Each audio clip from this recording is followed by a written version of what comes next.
viidiyoo irraa keessatti akkaataa ittiin Binance account verified ta'e banachuu dandeessaniin isinitti agarsiisuuf deema. Kanaafis namoonni haaraa subscribe gochuun akkasumas viidiyoo kan like gochuudhaan haga xumuraatti hordofaa. Jalqaba irratti Binance account maalidha? Akkasumas maaliif itti fayyadamna gaaffii jedhu.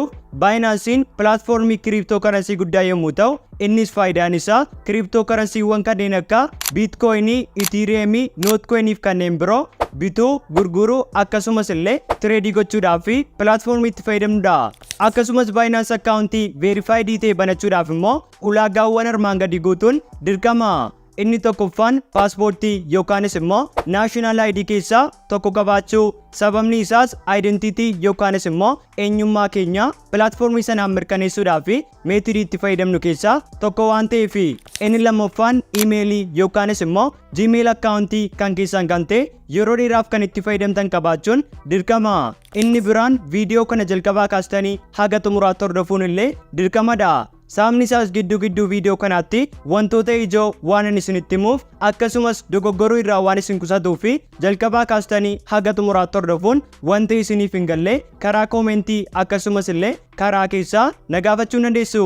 Kanaafis namoonni ulaagaawwan armaan olii hunda guuttanii akkaataa ittiin Binance account immoo banachuu dandeessan isinitti agarsiisu.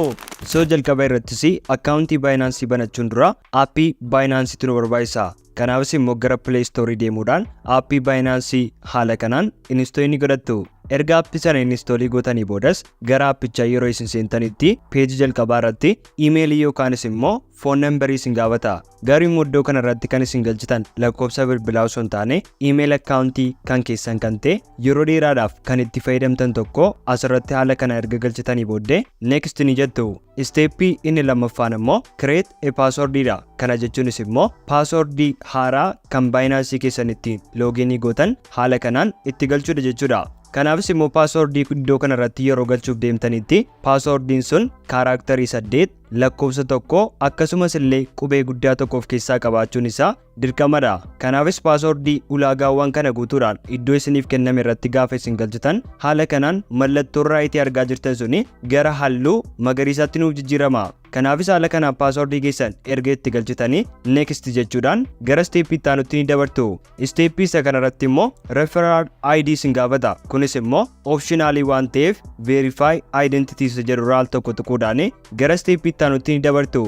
Steepii isa kanarratti immoo eenyummaa keessan yookaanis immoo identity keessanii verify gochuu qabdu jechuudha. Kanaafis immoo identity keessan yookaanis immoo akkaawuntii keessan kana verify gochuudhaaf steepii muraasatu jira. Akkasumas illee steepii kana immoo daqiiqaa 7 gidduutti xumuruu qabdu.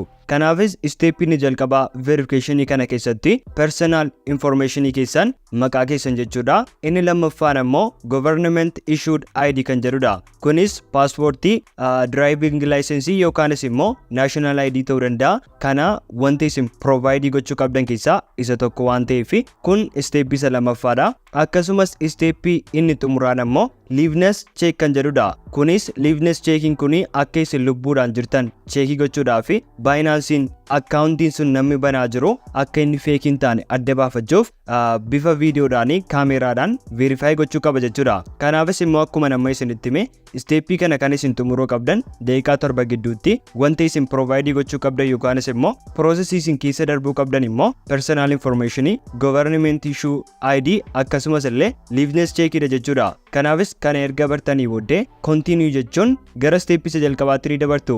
Kanaafis akkuma argaa jirtan iddoo kana irratti first name, middle akkasumas illee last name isin gaafata. Kana jechuunis maqaa keessan, maqaa abbaa keessan akkasumas illee maqaa akaakayyuu keessanii kan paaspoortii yookaanis naashinaal ID keessan irra jiru haala kanaan osoo qubee tokko hin dogoggorin kan ID sanarra jiru haala kana erga itti galchitanii booddee continue jechuudhaan gara steepii itti aanutti ni dabartu.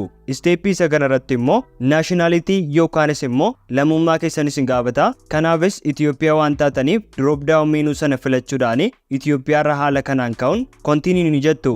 Steepii inni itti aanu immoo what is your birth date dha. Kana jechuunis immoo umurii keessan akka Gregorian calendar yookaanis immoo GC calendariitti kan ID yookaanis immoo paaspoortii keessan irra jiru osoo hin dogoggorin haala kanaan bara ji'a akkasumas illee guyyaa isaa seeraan erga itti galchitanii booddee continue jechuudhaan gara steepii itti aanutti ni dabartu.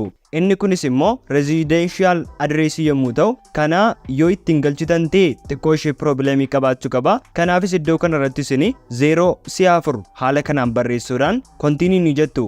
Ammas gara peejii kanaatti isin fide current address keenya kana verify gochuu waan barbaachisuu fi ammas iddoo jalqabaa irratti duwwaa 4 galchitu. Inni lammaffaan immoo postal code dha. Postal code qabdu yoo ta'e postal code sana asirratti galchuu, yoo hin qabdan ta'e immoo akkasumatti 0 barreessuudhaan erga itti galchitanii booddee iddoo city jedhu sanarratti biyya yeroo ammaa kana jiraachaa jirtan haala kanaan itti galchuudhaan erga wantoota kana shurii taatanii booddee continue jechuun gara steepii itti aanutti ni dabartu. Ammas immoo steepii isa kanarratti document verification kan jedhudha. Kana jechuunis immoo paaspoortii, national ID yookaanis immoo eeyyama konkolaachisaa keessan fayyadamuudhaan eenyummaa keessan verify gochuu qabdu. Garuu immoo iddoo kanarratti wanti isin hubachuu qabdani Itoophiyaa keessatti opshiniiwwan sadan kan jiran kana keessaa kan sirriitti nuuf hojjetu inni tokkoffaan paaspoortii, yoo paaspoortii hin qabdan ta'e immoo national ID qofa filachuu qabdu jechuudha. Kanaafis isin yoo paaspoortii qabdu ta'e inni karaa salphaa waan ta'eef paaspoortii kan jedhu filachuu, yoo immoo paaspoortii hin qabdan ta'e immoo optionii lammaffaa irratti argamu ID card kan jedhu kan haala kanaan filachuudhaan continue ni jettu. Sana boodas gara peejii kanaatti isin fiduun document verification kun ulaagaa isin guutuu qabdan yookaanis immoo wantoota isin dirqama beekuu qabdanii iddoo kanarratti isinitti hima.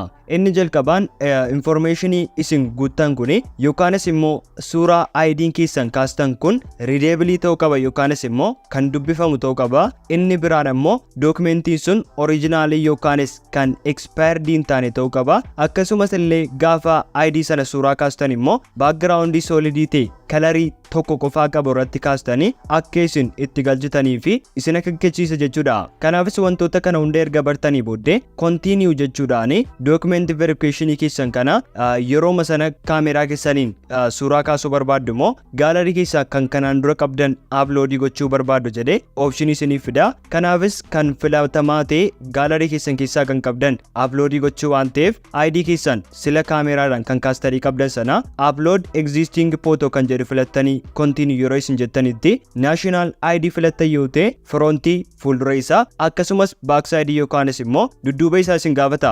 Kanaafis fuuldura isaaf dudduuba isaa erga kaastanii gaalarii keessaa qabaattaniiti iddoo front side jedhu irratti upload kan jedhu tuqtanii karaa fuuldura ID keessanii haala kanaan ittiin galchitu. Akkasumas illee gara booddeetti immoo back side of ID card iddoo jedhu kana fayyadamuun upload kan jedhu tuqtanii dugda duuba ID keessanii haala kanaan itti galchuudhaan continue ni jettu. Yeroo isin ID kana itti galchitanittis dogoggorri tokko hin jiru yoo ta'e suuraan sun readable yookaanis immoo ni dubbifama yoo ta'e automaatikaalii haala kanaan document upload jedhee bifa magariisaan mallattoo raayitii kana isiniif fida. Kanaafis amma dokumentii keessanis akkasumas illee personal information keessan hundi isaa erga verify gootanii booddee steppiin xumuraan liveness check yookaanis immoo akka isin lubbuudhaan jirtan verify gochuu qabdu jechuudha. Kanaafis immoo iddoo kanarratti akkuma argaa jirtan liveness check kana yeroo gochuuf deemtanitti tokkoffaan ija keessanitti eyeglassii yookaanis manaxarii garaagaraa uffachuu hin qabdanii koofiyyaa dabalataanis immoo shariyaa yoo hin uffattu ta'eyyuu wanti kun verify gochuu waan hin dandeenyeef amma isiniif danda'ametti ulaagaan isinitti mukan hordoftanii verify ni gootu jechuudha. Kanaafis continue yeroo isin jettanitti selfii kaameraa bilbila keessanii isiniif banee afaan keessan akka isin bantan fuula keessan bitaarraa gara mirgaatti akka isin sochoostanii haala viidiyoo kanarratti gochaa jiruun isinis steeppiima sana hordoftanii hammanni sarkiliin argaa jirtan kun naannee xumurutti ni eegdu jechuudha. Sana boodas wanta inni isiniin jedhu hunda isaa hordoftanii yoo isin xumurtanii haala kanaan verification completed isiniin jedha. Yeroo kanattis liveness check yookaanis immoo akka isin lubbuudhaan jirtan isiniif mirkaneessee jira jechuudha. Kanaafis gara profaayilii Binance keessanii haala kana yeroo isin deemtanitti akka akkaawuntiin keessan pending irra jiru, kana jechuunis immoo sa'aatii 2-3 booda yookaanis sa'aatii 24 booddee erga information keessan kana kan ID irra jiru fuula keessan dabalataanis immoo personal information isin itti galchitan sana maasii godhee erga wal fakkeessanii booddee akkaawuntii keessan verified jedhee haala kanaan isiniif fide jechuudha. Kanaafis immoo akkaataa ittiin akkaawuntii Binance banachuu dandeessanii just isteeppii salphaa kana fakkaata ture. Yeroo itti aanuttis immoo beginners guide akkaataa ittiin Binance account fayyadamtan cryptocurrencyawwan garaagaraa bituu gurguruu dandeessan akkan isinitti agarsiisuu ni barbaadu yoo ta'e comment irratti na beeksisaa. Hagasitti nagaan naaf turaa.